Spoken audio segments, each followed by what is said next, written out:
Hey guys, welcome back to my YouTube channel, and magawa tayo ngayon ng Bicol Part 7. Ang mahaba sa Bicol ay halaba. Halimbawa, halabaon ang buhok. Ang sa Tagalog nun ay ang haba ng buhok.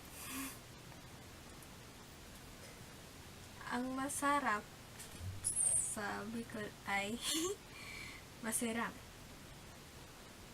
Halimbawa, masiraman ang kakano. Sa Tagalog, ang sarap ng pagkain.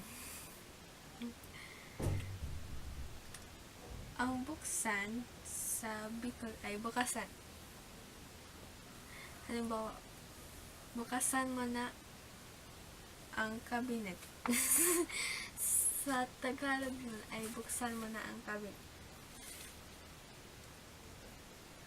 Ang malinis sa Bicol ay malinig. Halimbawa, malinigan ang harong. Sa Tagalog nun, ang linis ng bahay. Ang gabi sa Bicol ay banggi. Halimbawa, maraming na banggi. Sa Tagalog nun, magandang gabi.